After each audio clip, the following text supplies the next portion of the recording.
अस्सलाम वालेकुम all of you and welcome to Ibrahim academy. अच्छा बेटा, से लास्ट लेक्चर में हमने क्या किया था, एक्सरसाइज 7.3, ठीक है, ये हमने स्टार्ट कर दी थी बकायदा, और क्वेश्चन नंबर 1 से लेकर क्वेश्चन नंबर 5 तक हमने कंप्लीट किया था, ठीक है। तो इस लेक्चर में जो 6, 7, 8 ये 3 सवाल इसके रह गए थे, वो कंप्लीट कर लेते हैं। तो भैया अगर आप चैनल पर नए हैं और आपने अभी तक सब्सक्राइब नहीं किया चैनल को तो पहले वो कर लीजिएगा। बहुत शुक्रिया आपका, नवाजिश। और वीडियो को लाइक भी कर दीजिएगा, शेयर भी कर दीजिएगा उन लोगों के साथ जिनको इसकी अशद ज़रूरत है। तो भाई इसको कंटिन्यू करते हैं। सारी बातें हम लोग कर चुके थे इस चैप्टर की, ठीक है, शुरू में। अच्छा, बाकी जो कॉन्सेप्ट हैं इक्वेशंस वाले वो तो हमने नहीं किए, वो 7.4 स्टार्ट करने से पहले हम लोग करेंगे। इस लेक्चर के बाद जो आने वाला लेक्चर होगा उसके अंदर जो है वो हम लोग इक्वेशंस को डिस्कस करेंगे। इक्वेशन बनती किस तरह है, वाई इंटरसेप्ट क्या होता है, एक्स इंटरसेप्ट क्या होता है, एम को किस तरह आप यूज़ करेंगे, सही है, कोऑर्डिनेट्स को यूज़ करते हुए आपने इक्वेशन किस तरह बनानी है, वो तो खैर बात की बात है। फिलहाल इसको कंप्लीट करते हैं। और इसमें जितनी बातें थी हम लोग पहले कर चुके हैं। अगर आपने वीडियो पहले दफ़ा खोली है और आपको इस चीज़ के बारे में इल्म नहीं है ज़्यादा, तो आपसे गुजारिश है कि इसके पुराने लेक्चर जाके देख लीजिएगा, ठीक है। एक इससे पिछले वाला और एक उससे पिछले वाला, ठीक है, वो देख लीजिएगा। जहाँ भी मैंने 7.3, 7.2 एंड होने के बाद जो लेक्चर आ रहा है ना, वो देख लीजिएगा ताकि आपको चीज़ समझ आए, ठीक है भाई। अच्छा, बोल क्या रहा है 6 में, बोलते हैं ए कोऑर्डिनेट दिया हुआ है, लिखा आपके सामने बी भी लिखा हुआ है और सी भी लिखा हुआ है और डी भी लिखा हुआ है। बोलते हैं are 4 distinct points. Sir distinct point क्या होता है बेटा? डिस्टिंक्ट पॉइंट जो होता है ना, वो होता है कि ग्राफ पे कहीं भी हो सकता है, ठीक है। अच्छा, आगे क्या है, if A B is parallel to C D, अगर ए बी की लाइन यानी कि ये पूरी लाइन सी डी की लाइन से पैरेलल हो, ठीक है, तो वो बोल रहे हैं find the possible values of T. भाई आपने करना कुछ नहीं है, आपने लिखना है आराम से M of A B equal to M of C D, बस ये इक्वेशन आपने बनानी है। और इस इक्वेशन को सॉल्व करते हुए फिर आपने आगे चलना। मैं बोलता हूँ ये जो एम है ना ए बी का, इसको M1 बोलो और इसको M2 बोल दो। M1 और M2 जो है ना वो इक्वल है क्योंकि लाइनें जो है वो पैरेलल है, ठीक है जी। चलो ए और बी अब इसको मार्क कर लो, बल्कि काम करो, बल्कि कर लो x1 y1 x2 और y2, ठीक है भाई। चलो फॉर्मूला लिख लेंगे, y2 minus y1 divided by x2 minus x1 equal to, इसके लिए भी ये होगा y2 minus y1 upon x2 minus x1। अच्छा बेटा, एक बात यहाँ पर ध्यान रखना कि देखो ए और बी है ना, इनका इसको यूज़ करना आपने यहाँ पर और इन दोनों को यूज़ करना यहाँ पर। तो इसके लिए x1 और y1 ये होंगे फिर, ये पूरा t-2 जो है x1 है, ये y1 है, ये x2 है, ये वाला y2, ठीक है भाई। x1 गलती से ये मत यूज़ कर लीजिएगा यहाँ पर, ठीक है, सी और डी वाला यूज़ नहीं करना ना, इसी को यूज़ करना होगा, ठीक है। चलो अब तो हो गया सारा काम। अब हमें प्लेस करना है, y2 कितना है 2t और ये कितना है 3t, 2t minus 3t divided by T square minus T equal to जी भाई। उसके y2 कितना 1 माइनस टी डिवाइड बाय ये कितना भाई x2 कितना, हाँ 1 और ये पूरा t माइनस 2, 1 माइनस ब्रैकेट में लिखना t-2। सर मुझे समझ नहीं आया आपने ब्रैकेट क्यों लगाया बेटा? ब्रैकेट इस वजह से लगाया क्योंकि देखो यहाँ माइनस है, ठीक है, इस माइनस को आपने इससे मल्टीप्लाई करवाना होगा और इसको इससे भी करवाना होगा, माइनस माइनस प्लस होगा। फिर ये अगर ब्रैकेट नहीं लगाओगे ना तो ये प्लस नहीं कर पाओगे फिर, क्योंकि तुम लोग कंफ्यूज हो जाओगे फिर, ठीक है भाई। आगे चलते हैं, ये काम खत्म हो गया यहाँ पे। चलो अब कंटिन्यू करो भाई। इसका आंसर कितना होगा माइनस टी इक्वल टू, अच्छा अपॉन बी, ये क्या, अच्छा एक काम करो यहाँ कॉमन ले लो, टी कॉमन लिया यहाँ से तो यहाँ बचा टी, यहाँ बचा -1, ठीक है, टी से टी कैंसिल आउट हो जाएगा, ये कितना है 1 माइनस टी अपॉन, अब एक काम करो यहाँ पर ना, बल्कि कहाँ सही है, ठीक है, 1 minus T plus 2। Sir plus कैसे, माइनस और माइनस बेटा प्लस होंगे, मल्टीप्लाई हो रहा है, ठीक है। चलो यहाँ तक पहुँच गए, अब कंटिन्यू करते हैं। क्या है इसके बाद, क्या हो ये क्या है, अच्छा बस सही है, -1 ऊपर हुआ, यहाँ 1 बचा ना भाई काटने के बाद, upon t-1 equal to 1 minus T, अच्छा 1 माइनस ये बचा ना भाई, t-1 बच रहा है, ठीक है, सही है, एक ही बात है। अच्छा यहाँ देखो ये 1 और ये 2, सही, ये 3 हो जाएगा तो 3 माइनस टी होगा यहाँ पर। अच्छा यहाँ मैंने थोड़ा उल्टा किया, t-3 था, बिल्कुल सही, और ऊपर भी उल्टा है, एक ही बात है।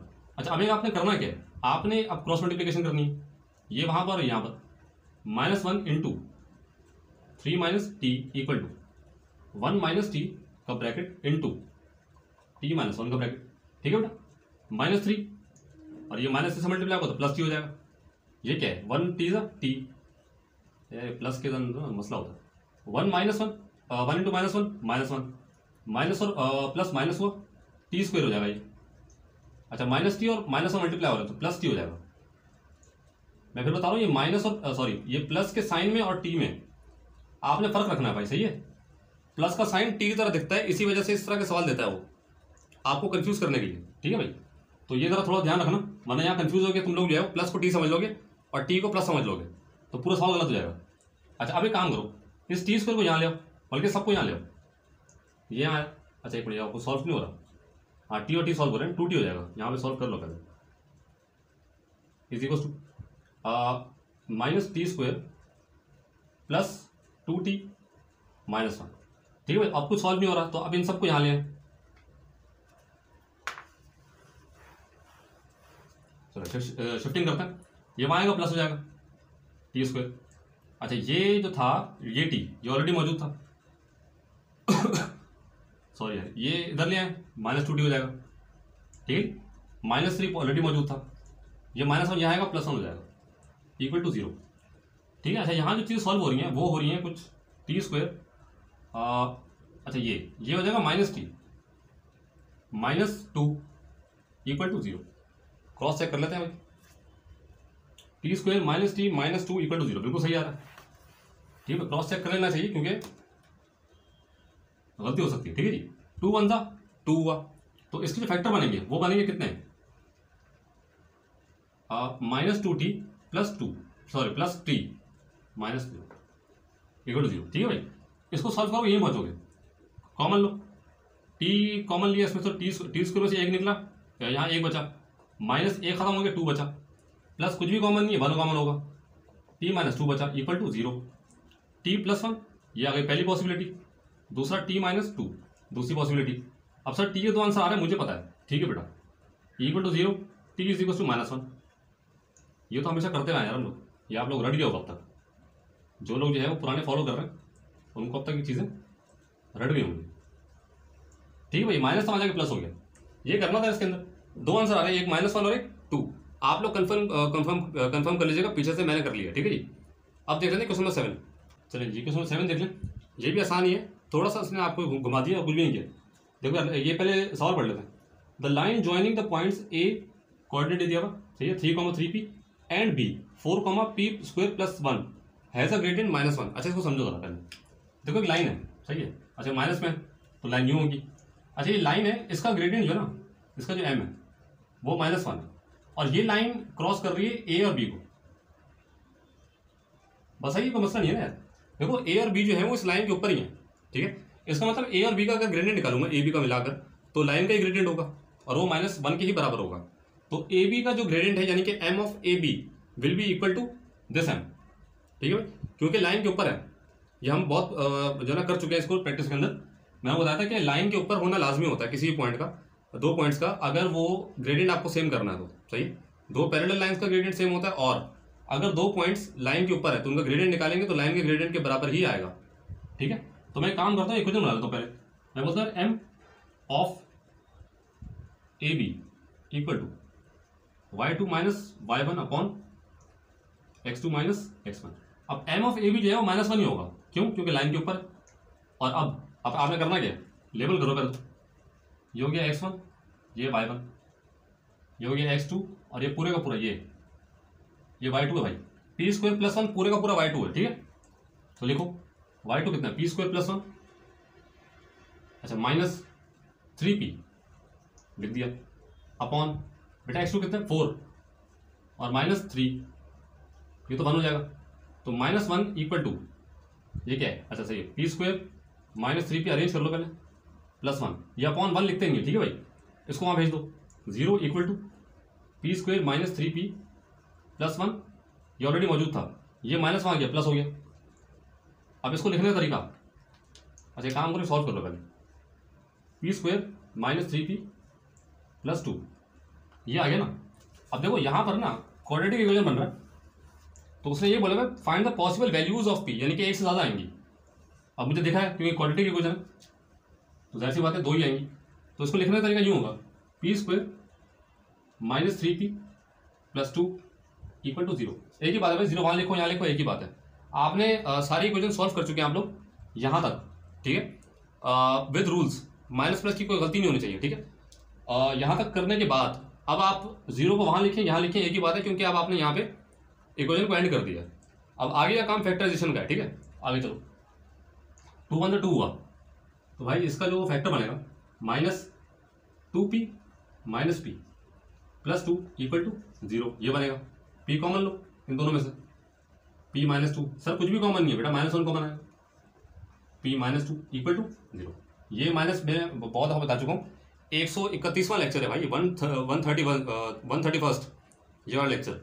ये फैक्टराइजेशन शुरू से करते आ रहे हैं हम लोग, चैप्टर 2 से, जब मैंने 2018 में काम शुरू किया था, ठीक है भाई। ये फैक्टराइजेशन अगर आपने नहीं पढ़ी तो लिंक आपको डिस्क्रिप्शन में मिल जाएगा, वो देख लीजिएगा। फैक्टराइजेशन अगर आपको नहीं आती तो मैंने वहाँ सब कुछ पढ़ा दिया है बहुत शुरू में, तो आप लोग वहाँ से देख लीजिएगा इसके रूल्स, ठीक है भाई। ये जो आएगा p - 1 और ये आएगा p - 2 = 0। अच्छा, यहाँ से दो पॉसिबिलिटीज, p - 1 = 0 और ये वाला p - 2 = 0। p = 1 आ गया और ये p = 2 आ गया, खत्म यार, 1 और 2 आ रहा है, ठीक है भाई। ये आंसर है, हमने कंफर्म कर लिया, क्योंकि मैं पहले सॉल्व कर लेता हूँ, ठीक है। आप लोग कंफर्म कर लीजिएगा बुक से, ये तो हो गया। अब देख लेते हैं क्वेश्चन नंबर 8, इसका आखिरी सवाल है। चलिए क्वेश्चन नंबर 8 देखें, बहुत ईजी सवाल है, बिल्कुल उसी कॉन्सेप्ट के और बेस है।